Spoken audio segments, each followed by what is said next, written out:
right. So, what we're going to do is we're going to go ahead and get started because we want to honor everybody's time. So, good afternoon, everybody. Happy Saturday.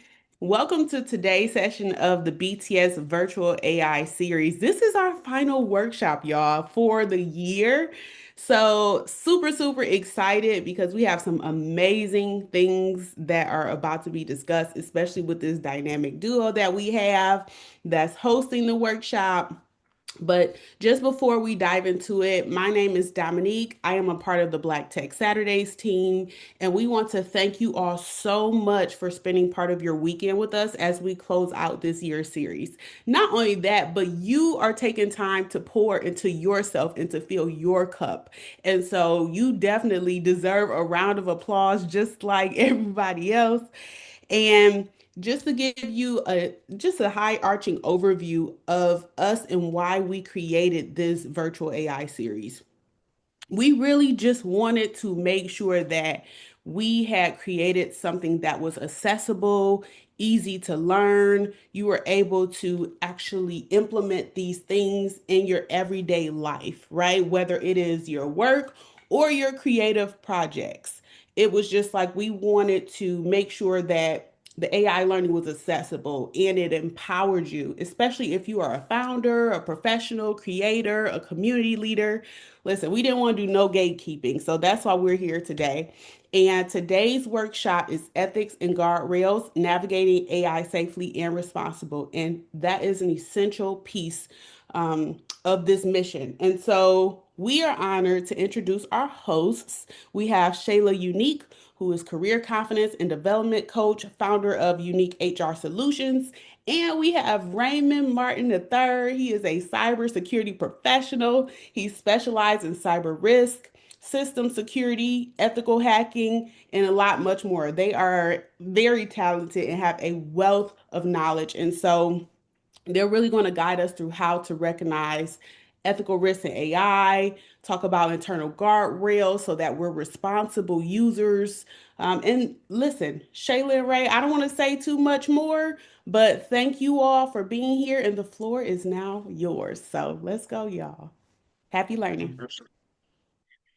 So let's do it. Like Dominique said, how y'all doing? My name is Raymond the third. Get it popping. Cool. Yeah, like you said, how y'all doing? Good afternoon. My name is Raymond Martin III. Got a bachelor's in cybersecurity with a minor in digital forensics. I've been in cybersecurity for about 5 or 6 years now, with a focus in security risk management, securing tactical infrastructures, and with a passion of ethical hacking and just making sure that the community stays aware and stays ahead of the curve. You know, tech is a growing world. We're a tech-enabled community, so yeah, I'm just happy to be here. Right, yeah. What's up? My name is Shayla Unique, and I am the creator of a brand called Unique I Am, but I'm also the CEO of Unique HR Solutions. I went from being homeless to an award-winning certified HR director in 7 years, and so I share that on a lot of my platforms.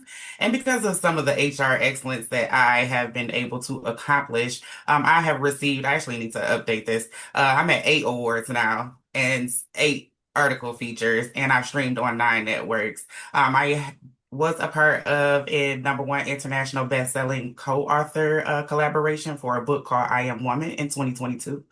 And I actually need to update some of my partnerships. But I've partnered with organizations to help them through HR excellence and career development and coaching, such as Youth Development Agency, BIA, which is based out of Atlanta, Georgia. Uh, I've also worked with Seed My, which is here in Michigan. I've worked with the Illich Entertainment with Detroit Opportunity Center, Detroit Public Schools, the Wealth Investor Network, Alpha Kappa Alpha, and I'm very, very, very proud to say that as of November, I have been partnered with Columbia University to help their transitions in South Africa. So now I am an international presenter, y'all. So I'm super excited about today. A little nervous, but excited. So I'm here to support everyone. Thank you. Okay, okay. And we got the poll going. Just kind of getting the feel. I know AI is pretty popular, so we all have a pretty good baseline understanding, but Yeah, what are some of the uses that you guys have for AI marketing? We got process and document development. We know that's a super popular one, especially with the resumes. I know personally in like the software development field, it's used a lot. So yeah, yeah, it's nice to and if you're saying other, it'll be dope to, if you hit the chat, let us know what your uses are. But man, Shayla, oh my God, it's great to do this, man. I think Yes, this is going to be so valuable, and I'm just happy we get to be some resources. Let's keep them moving. for So sure. yes, we're gonna move right into the overview for understanding, and what AI is and what makes up AI. Here are some buzzwords to kind of unpack with the and demystify what AI is. AI is really just a collection of systems that are designed to kind of mimic the neural networks, kind of like the brain, give you the imitation of how brains process information. So AI is designed to understand patterns, human language, that some of the things that we ask it in order to process complex responses, data, and complete tasks and processes. And the way that AI does that is through machine learning. That's how these models get trained. What is the model? The large language model. So for DeepSeek, it's Gemini. For ChatGPT, I think it's like GPT something. Okay, I'm blanking on that. But that's how these models are trained on the tasks and some of the processes that they're able to complete. And then the natural language learning, the natural language processing is how the AI is able to understand the things that we ask. And at this point, 66% of people use AI regularly, and that number is doing nothing but growing. The same with organizations. Everybody is implementing some sort of AI to some degree. So it's important that we understand how it works, and yeah, how it fits our day to day. Yeah. Same here. It's growing faster than it can be regulated and secured and funded at the same rate. Right now, AI is kind of how the inception of the internet and the internet bubble, that's kind of where we are with AI. And in this graph, you can see that it's in 2023, it was about $25.23 billion with a B going into the AI industry. Currently, right now, JP Morgan and Stanford reported that this year alone, we're actually up to $342 billion hitting the AI industry. So it's doing nothing but growing. It's doing nothing but growing. And there are tons of tools being developed on a daily basis. So we don't want you guys to get lost in the sauce of what we're saying. So if you can drop in the chat, what AI software do you currently use? There are thousands of them, as Ray mentioned, but we want to know where are you all at. What AI softwares do you currently use? And again, you could drop it in the chat. Uh, One that I thought I was talking to Shayla about it before. Grammarly, I've been using Grammarly since I was in college. So I didn't even know that Grammarly was a form of AI or intelligent computer processing. But it just goes to show like how it's making its way into all of our everyday systems. Everything that we're using as some form of fashion is utilizing AI. Mhm. So we're getting a lot of responses. I see a few people saying Chat GPT, Claude, Notebook, OpenAI, Gemini, OpenArt AI. Black Tech Saturday said Grammarly has AI. Oh wow. Yes, yes. Firecut, ChatGPT, Springle, is it? Springle.ai. Yeah, All most right. So we have a variety, a few people using a few different platforms. And so I want to talk a little bit more about as you're using these tools, how are you using them for either your business, hiring needs, or even just if you have a um, product-based business.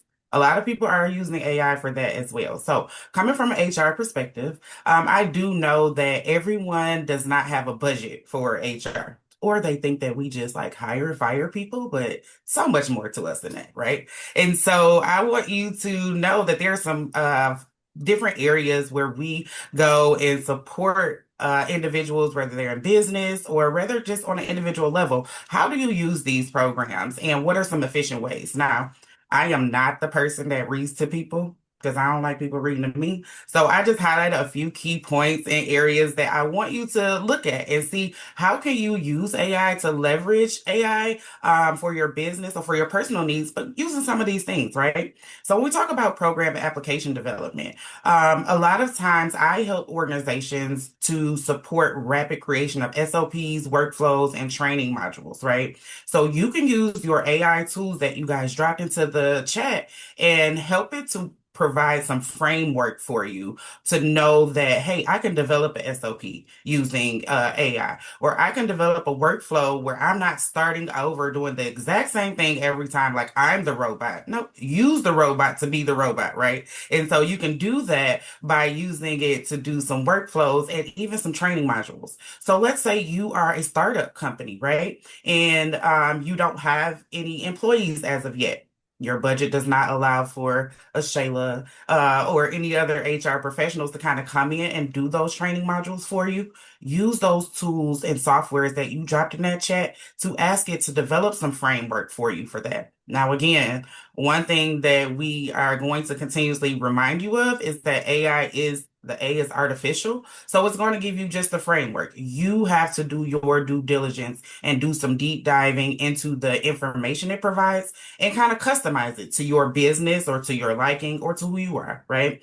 When we talk about AI agents for workflows, there's ways to automate some of these documents. So again, no one wants to start over with creating offer letters or, warnings for your employees and things like that. It even does the workflow for your checklist. So a lot of times when we start a business or when we have employees, there's some things on that checklist. We want to make sure that things are getting covered, whether it's on a daily base, weekly base, monthly base, quarterly base, annual base, whatever the case may be. We want to make sure that you are checking off those things that keep you compliant. Remember, I'm HR, so we're gonna talk a little bit about compliance. So, though these checklists can keep you and help you to be compliant, right? Now, the one thing that I want you to make sure that you keep in the back of your mind is that it's going to create the framework for the compliance, but you still have to do some due diligence or reach out to me and we'll make sure it's compliant based on the state and or local area that you're in. So it can create something generalized, but if it tells you, things like you can deduct the uniforms from your employee's paycheck and that's on your checklist, that's illegal, and especially in Michigan. So, but that's another story for another day. It can also help you to describe job descriptions. So if you're not sure, if you think, hey, I want to hire a virtual assistant or I want to hire a customer service agent for my business. It can create that job description for you. Again, it's going to give you the framework. It's not going to give you the details necessarily of your business unless you feed it that information to be able to generate. So remember, whatever you put into AI is how it's going to produce the information for you.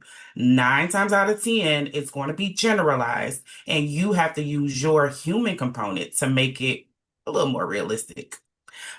Skip tracing and HR workflow documents, it helps you to reconnect with past clients or alumni or candidates who have gone silent on you, right? So it can help you to develop kind of that email framework to say, hey, where you been? Let me tap you really quick. Let me poke you, right? What's going on? I would love to hear back from you.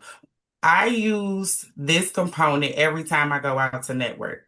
Y'all know networking can be draining, right? But that follow-up is the whole point of going to network. So I have asked AI, just depending upon what type of network event I go to, hey, I want to follow up with some of these people I've exchanged business cards with, right? It's no point of piling up business cards. Let's do something with them. So I want to be able to follow up with some of these people that I meet at networking events, and I use workflows from AI to help me to reconnect with those people after these events. And when we talk about web scraping for labor markets and things like that, so I want to take it a little bit higher. I don't want to just focus on HR in this, although I do have that highlighted, but let's talk about it because I saw that no one clicked the button for using it for customer service, right?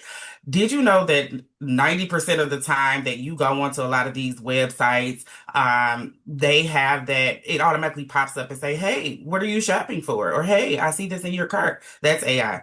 Right. So having that component, as a part of your framework, and part of your web scraping will definitely help you to alleviate a lot of things. And we'll go back into that towards the end. And then with our marketing and employer branding. So I want to make sure you understand that AI is a tool that can help you as a small business or as a nonprofit to build a clear, consistent HR communication voice, right? When I say HR voice, I mean like a generalized voice, but each and every one of you have a personalized voice. So remember, adding that personal touch to it from your voice, not just copying and pasting from AI, but you can use your tool or your software that you are currently using to have a consistent HR voice for you. And lastly, I'm gonna circle back to what I was just referring to, where how the AI software platforms can be the chat box for you, not just for HR support, but for your customers, for your clients. Again, social media is 24 hours. I tell people all the time, yes, I promote my businesses on social media. Social media is 24 hours, not my inbox, honey. So I can't respond to you every time you send me a message or anything like that. But there are components that are AI related that will allow for your customers or your clients to be able to get those frequently asked questions, right? Most of the time, people inbox you and say, hey, how much is this? Right? When it's already on the post, first of all. But that FAQ that you have generated in your AI software, whether it's on your social media site or if it's on your website, it can help you to kind of reduce that headache of the repetitive questions and things like that because it's going to automatically have those things stored. So again, we're going to use AI as our partner. That's our personal assistant. My AI is called Chatalina because we chat a lot and give it a name. So we're cool. All right, Ray. Right back to your point of like the utilization of social media. If y'all have seen the posts where people are sharing some really good content, some really something really valuable, and then they say, if you're looking for more, comment something, comment more info in the comment section, and then you receive one of those automated messages. That's the same thing. That's an AI workflow. They're making that reach back and that circle back a lot easier. And then it just enables a better way to share that information without again having to attend to each one of those comments or each one of those people that are interested. So yeah, we're gonna move right into our mindset shifts because we're at this point we're trying to demystify AI and understand that it's a tool. It Here's the myth: it can and will solve all of our problems and automate everything. That's it's close. It can solve a lot of problems and it can automate most things. AI is extremely good at pattern recognition, prediction, and information generation. And when I say information generation, it can give you as much information as you're asking it for. We're going to get more into that as well. It fails at context, judgment, and human nuance. Artificial intelligence. It can understand some things. It is only as good as it's trained to be. So you have to again practice that due diligence and practice that discrepancy when you're using AI tools. And it augments and humans ultimately decide. Yes. You gotta use the human context. It's not gonna think for you. It can do a lot of research, it can do a lot of great things, but ultimately it's brilliant at tasks. Humans are brilliant at understanding. Yes, absolutely. One of the things that I shared with Ray and me doing HR and helping individuals with career coaching, a lot of people use it to generate a resume, right? I don't compete with that. But nine times out of 10, when it spits out the resume for you, guess what it's going to say? It's going to use words such as wherefore, um, over the top words that we do not use in our everyday language. Because if I'm talking to you right now and I give you a document that says, wherefore, however, we have come through the valleys of the, you would be like, Shayla, you ain't write this. Who wrote this? Right. So again, giving it that human component because it needs to be able to reflect who you are, giving it that authenticity to it. 1,000%. Mindset shift number two. 46% of people trust AI. Again, that number is growing. AI is becoming extremely indistinguishable from the human touch nowadays, but we got to stay vigilant. It's a very powerful tool. It augments a lot of the tasks and capabilities that we want to Okay, that's save a lot. time on. And it's extremely good at deep research. Was that somebody want to pose a question? Or did I might have misheard that? Not a problem. Yes, but additionally, it requires a strategic mindset and that human discernment. We have to operate using human discernment across the board. We cannot blindly trust AI, and we have to maintain an ethical use of the AI. Yeah. Absolutely. And also talking about that discernment. So I have to throw in something for the ladies because when Ray and I are doing this, he's here with it, right? And we definitely are able to understand everything. But then I was like, you know what? We probably have some women on the line, so let's use an example that they can relate to, right? And so I don't know if everybody has heard, but a lot of people know about this recent scam with Glamaholic Lifestyle, right? One of the things that I always teach people is that when you do use your AI tool software, try to 99 point, I'm gonna say 7% of the time, use a different email that you would use to do your shopping with. Right. So subjecting yourself to scamming and hackers and things like that, they are attacking AI at this point. And so a lot of times we may shop from online, do our online shopping, and I'll use my Gmail account, my everyday Gmail account. But then I'm using the same everyday Gmail account to start my software platform for AI. Well, that's subjecting you to become hacked. And I think, again, this is recorded. I am not an attorney. I am just saying that this is the way that some of the customers or clients may subject themselves to being hacked. So, what I'm saying is maybe use a different email, just your professional email or your business email for your AI software or platform. And then use that, your street email, your hey girl email for your shopping, right? So separate the two. Again, we don't want to subject you to scammers, and this is a potential way for things like that to happen using those same emails in those same capacities. All right, Ray, your deep fakes. Man, we're gonna get deeper into that later, but just an overview of deepfakes. I think a lot of us have a lot more experience than we let on. And if you're using YouTube or if you're using most social medias, a lot of ads now are created using deepfakes or using AI videos. People kind of masking themselves using the AI generation, pretending to be somebody else. And it's a extremely prevalent, I want to say threat, but I want to peel that back. AI is a tool, and AI can be used in a lot of different ways. And unfortunately, some people use it to impersonate others, try to gain information, try to impersonate trusted actors, and it gets pretty deep. It gets pretty deep. No pun intended, and we're gonna explore a little bit later. Yeah. As y'all know, AI has kind of made our Uncle Morgan Freeman pretty mad from people using his voice, and he's expressed that on several platforms, using AI to deepfake and using his voice on different memes and things. And he like, that ain't even me. He getting mad, y'all. I would be too. You take the money out of Uncle Freeman pocket? Come Okay. on, that's man. Cool. Moving into the mindset shift number three. Again, just rounding it back. AI is a sophisticated tool for task processing, generating information. It's a force multiplier. It can help you save a lot of time, and it can do a lot of great things. It reduces a lot of workload, and like every other man-made app and platform, it has its uses and it has its shortfalls. AI is not a perfect source of truth. It is not a replacement for expertise. It is not a decision maker, and it is not a cure-all magic wand, fix all your problems. Absolutely not.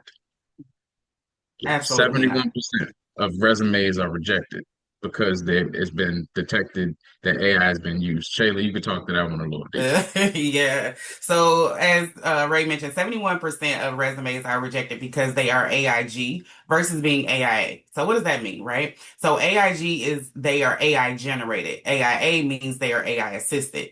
anytime, and not just with resumes, you want to use the 80/20 rule, right? Not the relationship 80/20, but the document 80/20. You want to talk about 80% is you.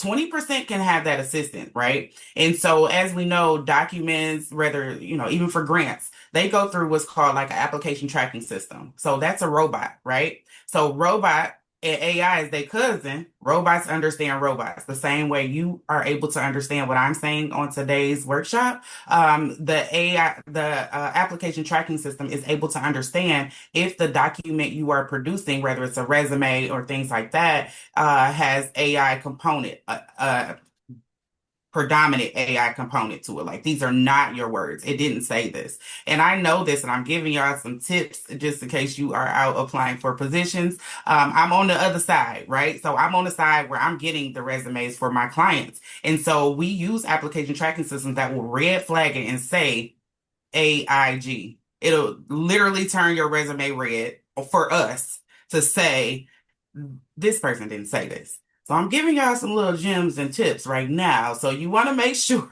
that you use that 80/20. 20% of this document is you because we can tell. Now, I'm saying this because everybody on this call, we're pretty much going for these higher level positions, right?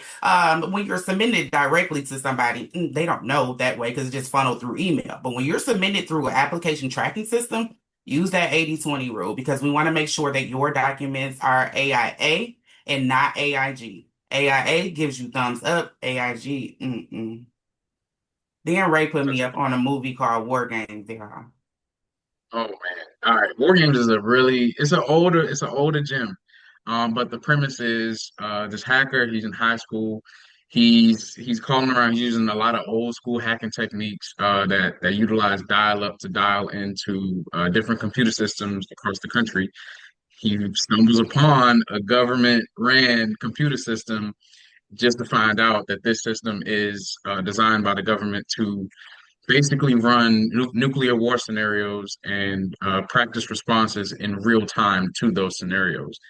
That doesn't sound so bad when you don't take into account that the government is also designing these computer systems and these scenarios and these artificial intelligences to make the decisions for them and to push the buttons that would otherwise require a lot of human discernment and a lot of like deliberation. They want to take away, at least from their perspective, the human element and deciding when to respond to a threat.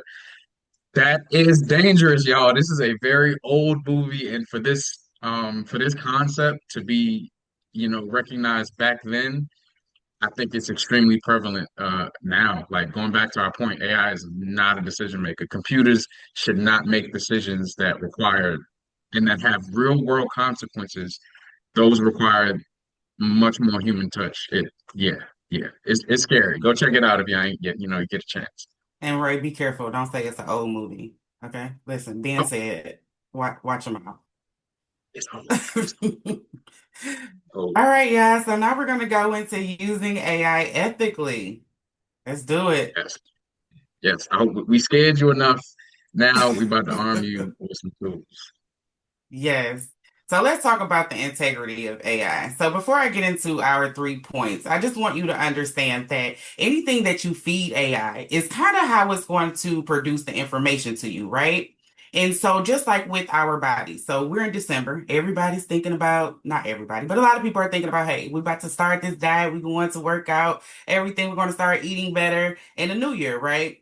And so when think about what you're feeding AI like in terms of like that. So we eat snacks all day. We eat chili cheese Fritos, my favorite. If we're eating, candy and all of those junk things, when what comes out of us? Junk, right? It builds up and has all this junk inside of us that's going to produce junk essentially, right? But when we are eating our fruits, we're eating our vegetables, we're eating to make our body and our mind and our cells healthier, that's what's coming back out of us, right? It kind of changes our mindset about things. It changes how we look at things, it changes how we eat. So think about the things that you're feeding into AI. What goes in is how it's going to produce out. Good stuff in, good stuff out.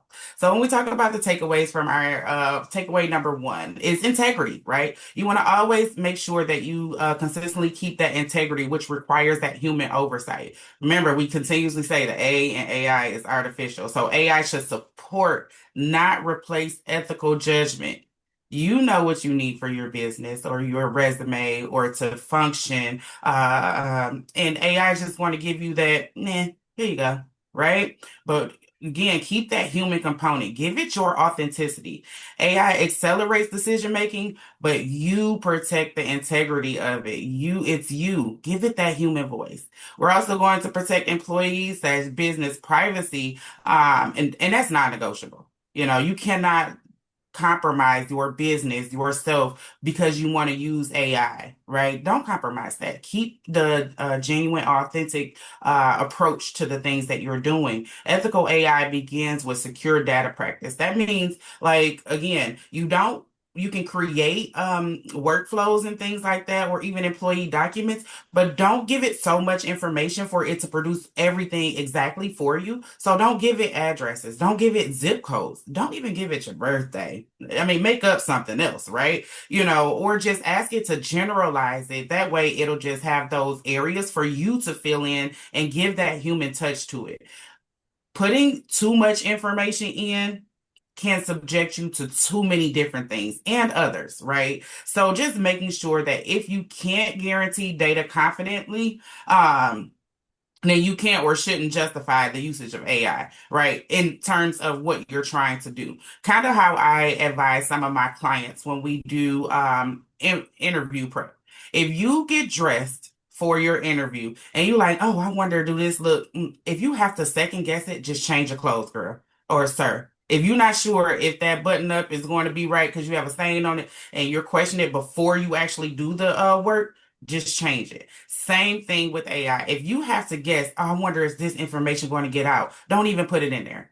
Okay. So we want to make sure that you take that human approach, you take that accountability to know I'm just going to put in generalized information so that I am not compromising or putting my privacy in a not in a negotiating factor where I may be breached or things like that.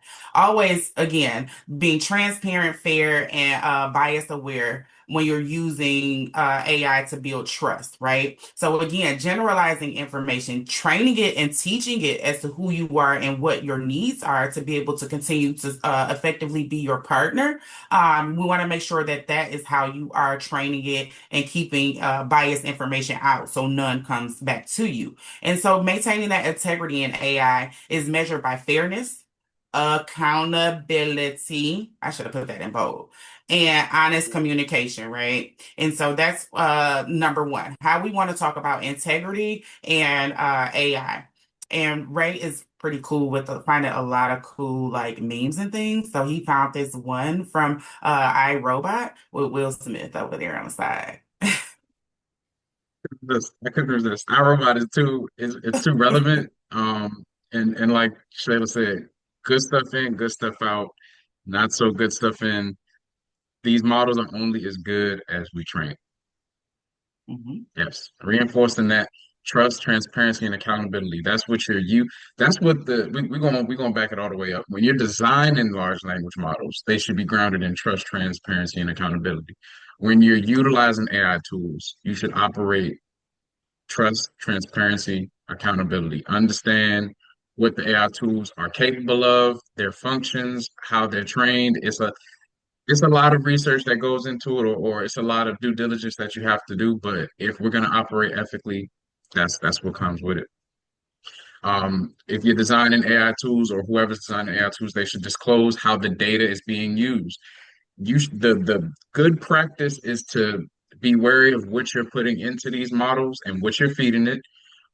But those who design the model should also disclose how the data is being utilized, especially when they're ingesting it at such high volumes. In addition to that, they should be operating using in governance and guardrails. How far are these AIs able to reach out and as far as deep research, deep web research, web scraping? Again, the uses of the data that you're feeding it.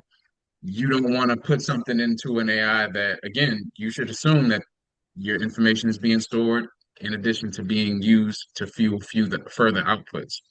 You got to be careful. You got to understand the boundaries of an AI. In addition to that, I like when I'm if I'm using an AI tool, I like the site sources. Give me the sources. Where did you get it from? What's the website? What's the article? Understand, and that kind of adds to the I want to say the authenticity of the content of the information.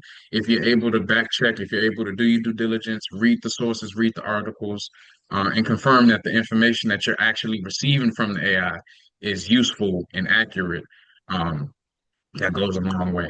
That goes a long way. To our point earlier, machine learning is just long strings of codes and programs that again teach these AIs to develop the processes, the outputs, and to complete the tasks that we ultimately want them to achieve. Absolutely. And keeping that human touch when you even have your AI to cite the sources for you, that's where you need to come in and say, let me check and make sure that's where they actually got this information from. So again, you have to keep that human component. You have to do that due diligence. Before we get to takeaway three, I just want to give you guys a funny reminder as to checking sources. If you guys remember a couple of years ago, one of the presidential candidates, I believe it was, had they hired a person to be able to translate in sign language to the audience, right? And remember, this lady didn't even know sign language. She was doing something that had nothing to do with what they were saying. And you know why that slipped through the cracks? Because they didn't check the sources. They did not make sure that this person was able to clearly convey the information that was being fed to them, right? So checking sources, keeping that human component, and not just getting, information or something that comes your way just because it said this person can do it or this is where the information came from. So again, this is how we slide into takeaway number three. We're keeping that human component and for oversight. Absolutely. Quick points here. Encouraging teams and users, we're going to avoid blindly trusting outputs. We're going to confirm as much as we possibly can. I grew up in the encyclopedia era, dictionaries, the sources. We in the library with it, so we always validate the information and the outputs that we're receiving and use our human judgment. AI is not a shortcut for critical thinking. Please practice critical thinking when you're using these AIs because back to our point earlier about just how much investment and money is going into the AI industry, as long as these companies see the dollar signs, as long as we continue to be the product, they're not gonna implement much regulation. They're not gonna use a lot of governance. These tools are insecure largely across the board. So again, it's up to us. It's up to the Yes. users and it's up to the businesses to make sure that what we're doing is ethical. Yeah, and that we're not operating outside of those guardrails. Don't allow AI to override your organizational processes and then by proxy your organizational values. Because at that point, you're letting a robot represent your entire organization, your businesses, everything that you're working hard to build.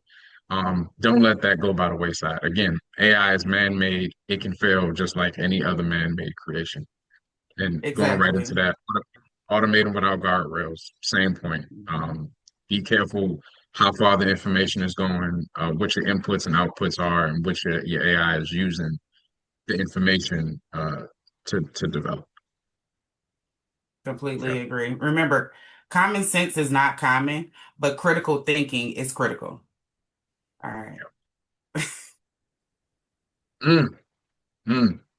It's my favorite slide.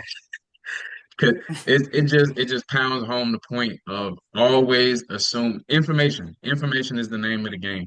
Anything that you're putting inside of an AI tool or program, assume that it's being stored, and then by that way it can be leaked. DeepSeek, this was actually this year, exposed 1 million sensitive user data records. This is DeepSeek. This is the second leading AI agent next to ChatGPT. Like it doesn't get more real than that. And then Cyber News ran a research.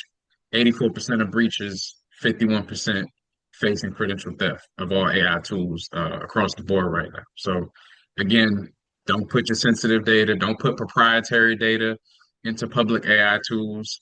Balance the benefits, practice risk awareness, practice awareness across the board when you're using these AI tools.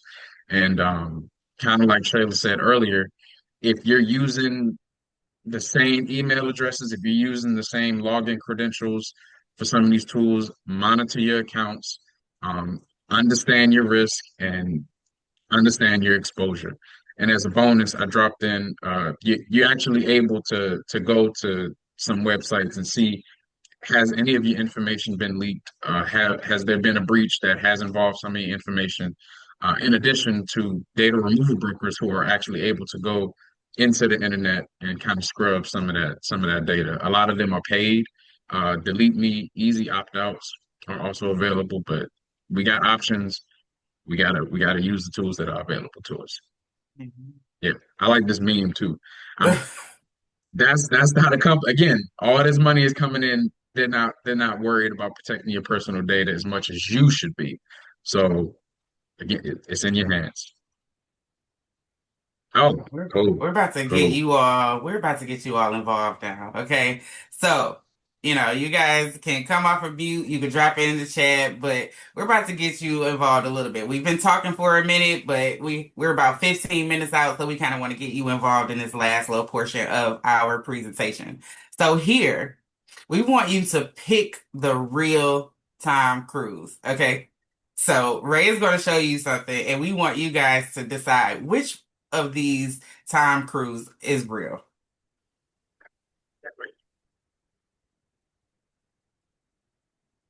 Yeah, I'll be right there, Steve.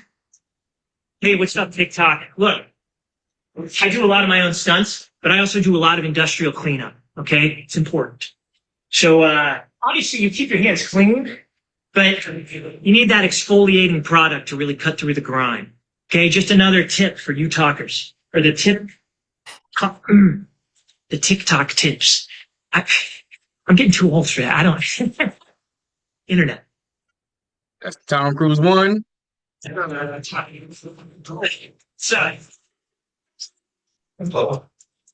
sort of embarrassing, reminds me once in Russia ran into Gorbachev. He said, Mr. Movie star, are you nervous? I said, no, Mr. Gorbachev, I'm not nervous. I don't think. He goes, well, remember how much a polar bear weighs. I said, polar bear? He said, enough to break the ice. It's the last time I've ever seen Mikhail Gorbachev. Tom Cruise too. All right, hit the chat. Come off mute. Engage. Which one is the real Tom Cruise, y'all? Okay, okay. Dr. Payton says one, two. Ben says neither. Melissa says neither. Ah, okay, okay. I like it. I from my cyber mind is very happy. Final answer. It seems a lot of people are settling on neither. Y'all are absolutely correct. Kudos. Yes, yes. Thank you. Thank you so much. Yes, neither one of those were the actual Tom Cruise. This goes to show just how advanced these deep fakes are getting. And it doesn't stop there. Audio, visual, anything from job postings to resumes, everything can be deep fake. Everything can be AI generated. So we have to stay vigilant. I said vigilant, vigilant. Thank y'all. Much appreciated. Cool. You muted, Shayla. Oh man, my bad, yeah. So I think AI did that because I don't remember doing that. But so as a bonus question for you, which one or what is the name of the AI artist that recently signed to Timberland? Drop it in the chat, or you come off mute if you know the answer. What is her name? All right, y'all. 10, Think are so 9, 8. an AI artist. Don't be over Get here brand. Googling using your phones and stuff now. Don't be Googling the answer. Well, the They answer said is I didn't see anyone answer, but so this is a new like thing that I'm assuming is about to start. But she is called A-pop, right? So you got pop music, you have R&B. This particular artist is under a new umbrella that is called A-pop, which is artificial pop. And her name is Tata, y'all. She literally has a record deal with Timberland to produce music that is on the radio, that is streaming, and is number one of the number one streaming artists right now. So this is just telling you where we're going now, So kind of keep you engaged, keeping you involved. Just think about that. What is music going to look like 10 or sound like 10 years from now? All right, Ray, let's keep them I going. like some. I got you. I like some of these AI remixes as much as the next person, but man, Yeah. we Mm-mm. gotta stay ahead of the game. All right, y'all. I'm gonna give y'all about 15 seconds really quickly to do some comparison. Um, and I know as we're looking on the screen, I want you to say either left or right. Which of these documents was AI generated? Is the one here on the left or is it the one here on the right? Which one?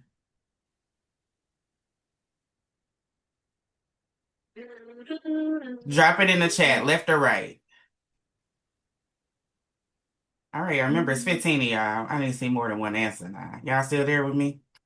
Is my mic on? Left, left. I see some people saying left, left, left, left. Okay, I mean, y'all been paying attention from the beginning. That is correct. The document on the left is AI generated. And you can always tell an AI generated document because it lacks detail, it lacks human touch, it lacks authenticity. When we are speaking, again, we don't speak in the terms of additionally, they implemented new process. No, no, no. It'll probably say, you know, at this time, they implemented new process. So you want to be detailed with the information that you provide. Again, this is some amazing framework, right? But now we need to add that human touch to what AI has produced for us to make sure that it sounds like us and that it sounds like a human being and give the details and specifics of the information we are submitting. So great job, everyone. You get a round of applause for selecting the correct AI generated document. And one last thing we want to get you guys involved with before we go to our questions. This isn't a trick for you guys, but we want you to just hear how someone, we don't know who, it wasn't us, took Chris Brown's voice and added it to Kalani's song. And it really sounds like Christopher, okay? So, Yeah.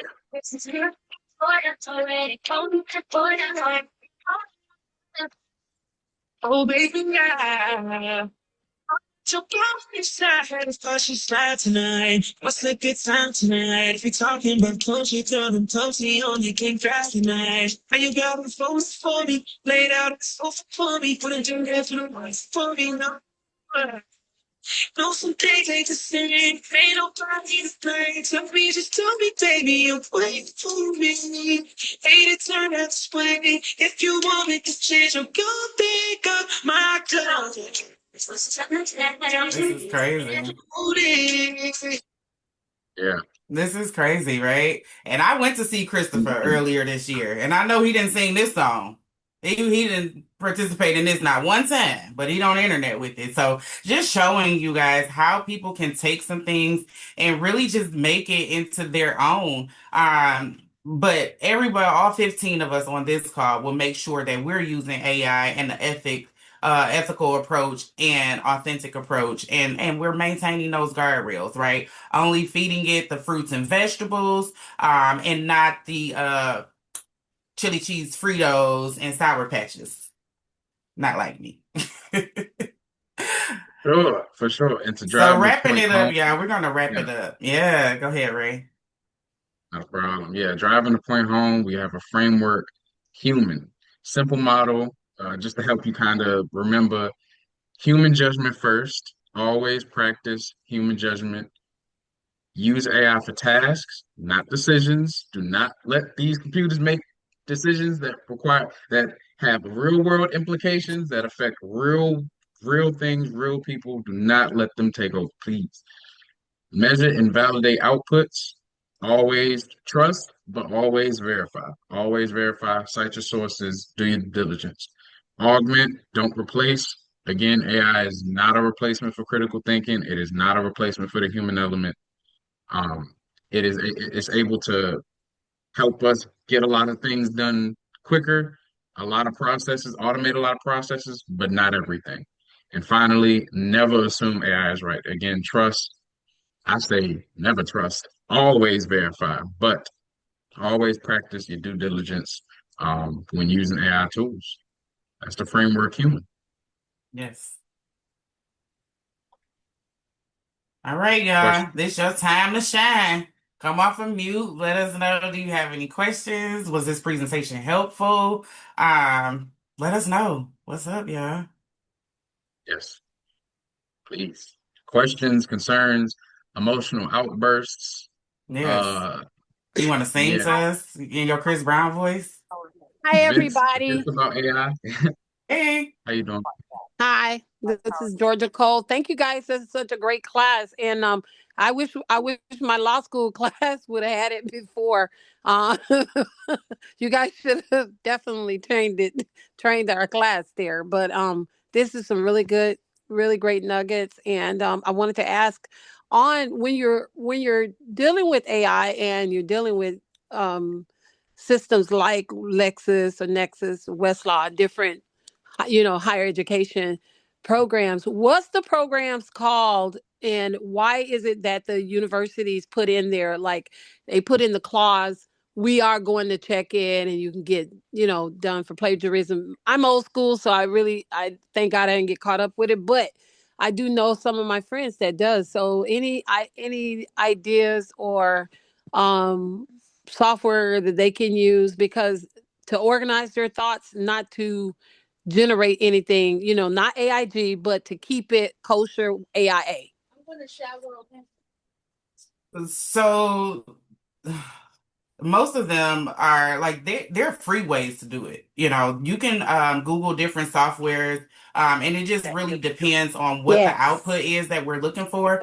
So it's kind of like, okay, so I'm a little bit older than Ray, so it's kind of like when I was in college, we had Cliff Notes. We ain't have all this other stuff. We had Cliff Notes, and you know how your instructors will be able to tell using the different softwares based on the education level, the education system that is being introduced. You would need to identify it based on that. So I would say just you can get with me on the side and we can look at exactly what type of tools you're looking for it to have. And again, there's some free platforms. And if you Google it, they'll let you use it for free. Okay. Last question. Is it legal? Well, of course I won't ask you a legal question, but is it no, not legal? Is it, oh, like my son is in college, but he says, okay, if he Googles something or he researched something himself and he fact checked it on his own, but he did use any type of AIA, that he'll put a note in there and the teachers can accept it. Is that fake or no? Yes, Yes, no. that's ethical. Yes, that is very ethical. Okay. If he's citing it, Yeah. then it's very ethical because Okay. 9 times out of 10, what he's doing is he's citing it in an AIA format, right? So he's putting it into his own words and not Yeah. doing the copy paste method, but he's just citing his source. So again, Okay. the same way we had to cite them through school, hey, cite your sources. I hated that. I Cite your hated that. I sources still hate and it. that's exactly what he's doing. So round of applause to him because a lot of Okay. students and people don't actually do that. So he's definitely on the Okay. right path. And you taught him right, Mom. He has some Okay. ethics in him. All right. Great. Great. Thank you guys again. This was awesome. Really appreciate you. No It has problem. been. Hey, Shayla, this is Kathy Crawford. I am Jerome Crawford's mom. Shayla and Raymond, y'all and BTS absolutely rock. You absolutely do. I am so pleased to be here with you all because I'm the old head who's learning. I'm the old head who walked up and down out of drive selling World Book encyclopedias, right? I mean 40 years ago. Okay. So this is all new for me, and I'm just learning from you young heads who got all the knowledge. And I'm telling you, it is it's priceless. It's priceless. So thank you again, Thank Ben, and you. all of the folks, who are on the call. I so appreciate your items in the chat, because I couldn't type fast enough to get some of my stuff in there. Okay. But what I oh thank you. Okay, thank you for that. What I'd also like is if you'd be kind enough to show the human slide again. I missed that one. And The just the continue human the great component work. slide. Continue the great work, y'all. Yeah, we use the acronyms. Thank you so much. Yeah, Thank you take a so much. screenshot of that, everybody. Yes, right. That's what I'm doing. Thank you. No, thank you. My palms are sweaty. I was a little nervous this whole time, but you gave me some great words and I appreciate it. Thank you so much. Us, Ray, I didn't do this by myself. Ray, you gave us some great words. Thank you so much. And Okay, we I definitely missed want to it. stay connected Shayla, with it. You missed Shayla, it? I missed it. So That's okay. sorry. Go Put it back, right Ray. there. There Okay, we go. getting Yeah. Perfect. We'll keep it up there for a moment. And just know that the appreciate you. slide, no problem at all. The slide following this is going to have our information on there. Feel free to reach out to either one of us. And you guys can always take a screenshot of that as well. One for that is just some sources cited and some material that you guys can take advantage of yourself just to become more abreast of not just cybersecurity, not just AI, but even cybersecurity as a whole, because it's all one large encompassing and domain. Like what we've been doing today, using AI ethically, using computer systems in secure and ethical ways, that's all cybersecurity. It's all this kind of two sides of the same coin. So yeah, please, y'all stay aware. Please connect with us. Yeah, no, this was awesome. Shayla, you were awesome. I had such a great time, and I really hope we was able to leave y'all with some good information. Yes, same here. Ray, can you go Amazing. to the slide with the resources, the sites, so Uh, they can screenshot that as well if they would like? yes, yes. And if y'all have our contact information, do not hesitate to reach out. We can send y'all a copy of these slides or any other information that you're looking for regarding um, human resources, cybersecurity, ethical uses of AI, ethical uses of technology across the board. We are continuously matriculating in an AI and computer enabled world. Like we said, it's growing a lot faster and it's not slowing down. So yeah, any way we can help. There you go. Some good resources. Yes, thank you all so much. Everybody, let's go ahead and give a round of applause to Shayla and Raymond again. They did so amazingly well. Definitely learned a lot. Listen, you gave us mindset shifts, you gave us, some tips and tricks, and just talking about human oversight matters. Just this workshop was so full of gems. And so I really hope that you all have taken at least one thing away from this workshop and is going to implement it into whether it is your work or a creative project. And that actually leads me to us having our BTS virtual AI showcase. And so, if you've applied anything from any of the workshops that you have been attending within this series, whether it's a workflow tweak, a prompt, or a small project, we want to highlight you during that showcase. I actually put the link to submit for your participation. I put it in the chat, but also it will come to your email probably right about now. It might be in your promotion section from Black Tech Saturdays for you to submit as a participant. We would love to have you showcased. Again, this is not a completely fully built out thing. This is just showing what you learned. And so we can continue to wrap our arms around you, support you in your endeavors. And yeah, this is the final workshop series. The final workshop, I'm sorry. And so we're just super grateful for, again, Shayla and Raymond giving us all of this information. We have the showcase coming up on Thursday, December 11th from 6:30 to 8 o'clock. And then also we have our holiday party coming up, y'all. We would love to see y'all. This will be our holiday celebration, which will be on Saturday, December 13th. But you can find all of that information across our social media platforms, our newsletter. And again, we are just super, super grateful for you all being here, spending time with us, pouring into yourselves. And we really do hope that you learned something throughout this series and especially today's workshop. Just to give you a heads up, this workshop is being recorded and has been recorded. It will be on blacktechsaturdays.com under our resources tab. Just give us a little bit of time to upload it. It should be on our website within the next week where you can keep watching it, take copious notes, maybe if you missed anything, but just know that we got you. And this isn't a resource that's going to take us long and far. And so we're just thankful for you to be here. And that concludes today's workshop. So we're all set. Have an amazing rest of the weekend. And we hope to see y'all soon. All right. Bye, Bye. y'all. Y'all have a good one. Great job. Great job. Great job. Bye bye.